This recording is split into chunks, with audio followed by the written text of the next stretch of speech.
Hello friends, हार्दिक स्वागत है तमारा बधाનું। तो તમે કેપ્સિકમનું શાક તો બનાવતા જ હશો, પરંતુ આજે આપણે એક અલગ રીતે બનાવીશું। ચાલો તેની રેસીપી જોઈ લઈએ। તો સૌપ્રથમ અહીંયા મેં એક મોટું બાઉલ લીધું છે। હવે તેની અંદર એક નાની વાટકી મેં ચણાનો લોટ એડ કર્યો છે, તેને મેં ચાળી લીધો હતો।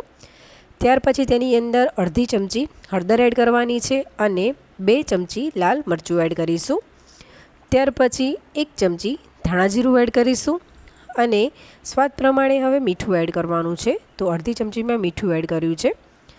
ત્યાર પછી અહીંયા મેં એક વાટકી છાશ લીધી છે અને આ છાશ થોડી ખટુંબળી છે। તો આ રીતે થોડીક છાશ એડ કરવાથી શાકનો ટેસ્ટ ખૂબ જ સરસ આવે છે।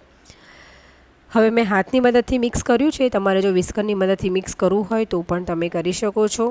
તો અહીંયા તમે જોઈ શકો છો કે મેં એક સરખું મિક્સ કરી લીધું છે, કોઈ પણ લમ્પ્સ ના રહે તે વાતનું ધ્યાન રાખીશું। હવે આ બેટર થોડું ઘટ છે, એટલે લગભગ અડધી વાટકી જેટલું પાણી આપણે એડ કરવાનું છે અને ફરીથી બરાબર મિક્સ કરી લેવાનું છે। તો આ બેટર રેડી થઈ ગયું। ત્યાર પછી હવે અહીંયા મેં ગેસ ઉપર એક પેન રાખી દીધું છે અને તેની અંદર 1.5 મોટી ચમચી જેટલું તેલ એડ કરીશું। તેલને ગરમ થવા દઈશું। તેલ ગરમ થઈ ગયું એટલે મેં તેની અંદર અડધી ચમચી રાઈ એડ કરી અને ત્યારબાદ અડધી ચમચી જીરું એડ કરવાનું છે। ત્યાર પછી અડધું લાલ સૂકું મરચું એડ કરીશું અને અહીંયા મેં એક લીલું તીખું મરચું ઝીણું કટ કરીને એડ કર્યું છે। ત્યાર પછી થોડાક એવા લીમડાના પાન એડ કરવાના છે। બધી જ વસ્તુને આપણે બરાબર સ્પ્લેટર થવા દઈશું। ત્યાર પછી અહીંયા મેં એક મોટું કેપ્સિકમ લીધું હતું, તેને મેં આવી રીતે મીડિયમ સાઇઝમાં કટ કરી લીધું હતું, તે એડ કરીશું। હવે પહેલાં આપણે એકવાર મિક્સ કરી લેવાનું છે। તો અહીંયા મેં એક સરખું મિક્સ કરી લીધું। હવે કેપ્સિકમ જલ્દીથી કૂક થઈ જાય તે માટે થઈને તેની અંદર આપણે થોડુંક મીઠું એડ કરીશું। તો લગભગ 1/4 ટીસ્પૂન જેટલું મેં મીઠું એડ કર્યું છે, બહુ વધારે નથી કરવાનું। ફરીથી બરાબર મિક્સ કરી લેવાનું છે। તો મેં એક સરખું મિક્સ કરી લીધું। હવે કવર કરી અને લગભગ 4 થી 5 મિનિટ જેવું કૂક કરી લઈશું। તો 4 થી 5 મિનિટ પછી તમે જોઈ શકો છો કે કેપ્સિકમ જે છે એ એકદમ સરસ કૂક થઈ ગયા છે અને તેનો થોડોક કલર પણ ચેન્જ થઈ ગયો છે।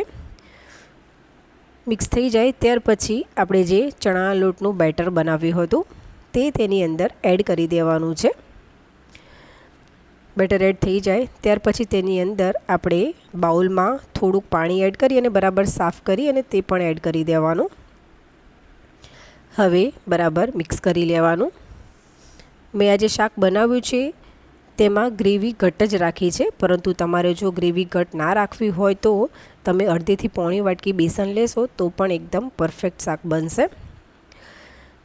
તો અહીંયા તમે જોઈ શકો છો કે લગભગ 3 થી 4 મિનિટ પછી બેસન એકદમ ઘટ થઈ ગયું છે। હવે તેની અંદર 1 ચમચી જેટલી હું ખાંડ એડ કરું છું। તો આ રીતે થોડીક ખાંડ એડ કરવાથી તે બધા ટેસ્ટને બેલેન્સ કરે છે અને શાક પણ ખૂબ જ સરસ લાગે છે। ફરીથી બરાબર મિક્સ કરી લેવાનું। ત્યાર પછી તેની અંદર અડધી ચમચી જેટલો આપણે ગરમ મસાલો એડ કરીશું। થોડીક એવી કસૂરી મેથી એડ કરવાની છે અને અહીંયા મેં 1 લીંબુનો રસ એડ કર્યો છે। તો આ રીતે આ શાકમાં થોડીક ખટાશ અને ગળપણ એડ કરશો એટલે એકદમ સરસ લાગશે। ફરીથી બરાબર મિક્સ કરી લેવાનું એક સરખું। તો ફ્રેન્ડ્સ, તમે પણ આ રીતે જો કેપ્સિકમનું શાક ન બનાવ્યું હોય તો એકવાર ચોક્કસથી બનાવજો, ખૂબ જ સરસ લાગે છે। તો અહીંયા તમે જોઈ શકો છો મેં મિક્સ કરી લીધું અને એકદમ ટેસ્ટી એવું આ શાક બનીને રેડી થઈ ગયું છે। છેલ્લે હવે આપણે ઉપરથી થોડીક એવી કોથમીર એડ કરી દેવાની છે અને હવે ગેસની ફ્લેમ બંધ કરી લઈશું।